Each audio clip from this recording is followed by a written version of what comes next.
Imagine finding a cell phone lying around among your old clothes, accidentally unlocking it, and coming across photos so disturbing that they stay etched in your mind for years. That's exactly what happened to me when I was just 14 years old, and to this day, I wonder if I should have done more. Hi, my name is Maya, and this is the weirdest and most disturbing thing that ever happened to me as a teenager. Something that, even now, years later, still haunts my memory. To start, let me give a bit of a warning. This story involves talk about animal abuse, and what I can only assume was a religious or cultural practice from an Asian background. I don't share this to shame or target any group, and I absolutely do not tolerate any sort of hate or discrimination. I'm just sharing what happened to me, raw, confusing, and horrifying as it was. So, I was 14 at the time, living with my dad for a very short period. We didn't really have a stable relationship, and I wasn't there long, but this happened during one of those transitional times in life where nothing feels quite right anyway. I had recently broken my iPhone 5, which at the time felt like the end of the world. Typical Gen Z drama, I know. So there I was, stuck using my little brother's old, clunky iPad just to stay in touch with my friends. No phone, no privacy, just me and that oversized tablet for weeks. Now my dad had this little side hustle. He would bring back these huge bags of old clothes and random items from some massive warehouse.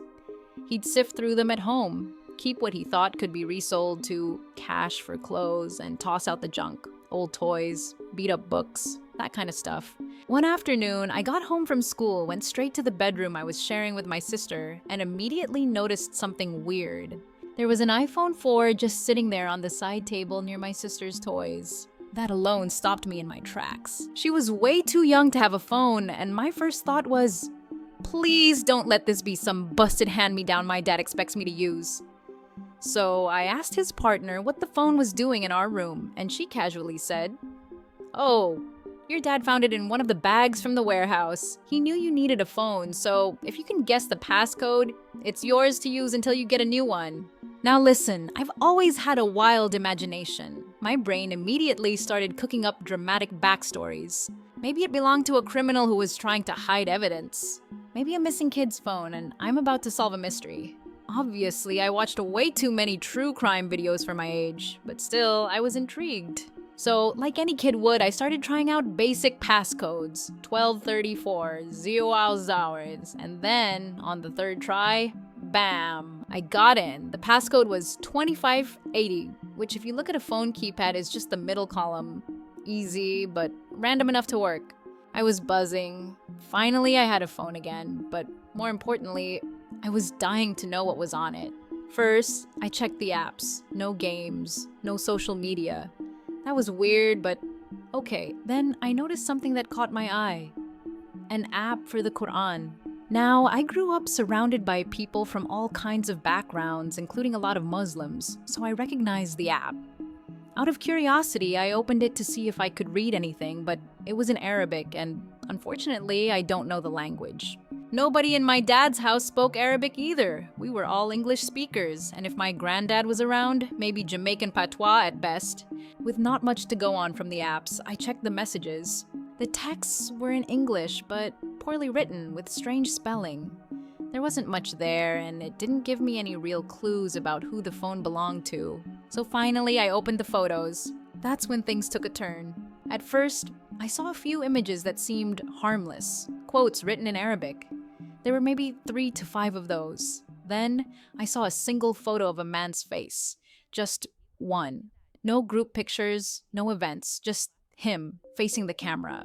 It struck me as odd. I mean, who only has one photo of themselves on their phone? Then I got to the last 4 photos, and these I still can't get out of my head. They were taken seconds apart, clearly all from the same place, same moment. It looked like a parking lot outside what could have been a temple or mosque. Not totally clear, but that was the vibe. In the first image, there's a circle of grown men. All of them are dressed exactly the same, wearing red scarves over their left shoulders. In the second image, there's a medium-sized brown dog standing in the middle of that circle. At this point, my heart started beating faster. Then came the third photo. A man steps into the circle holding a massive sword. The dog is still there, just standing, and I already knew what was coming. The fourth photo, trigger warning again, was the worst. The dog's head was on the ground, about a foot away from its body. The body was still upright, like it hadn't even processed what had happened. I froze. I felt sick.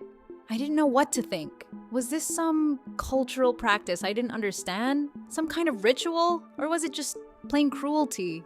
I immediately showed my dad. He took the phone from my hand without saying a word. No questions, no reaction, no emotion, just walked out of the room. Later that day, I talked with his partner about what we'd seen. We both agreed it was horrible and even considered reporting it, maybe to the police or the RSPCA. But by the next morning, the phone was gone. My dad had either thrown it out or hid it. I never saw it again, and he never brought it up. Not once. To this day, I think about that moment. That dog, those men, that sword. And I keep asking myself the same question over and over. Should I have done more? I had the man's face, the location, the pictures, everything. But I was just 14. What could I really do without the phone?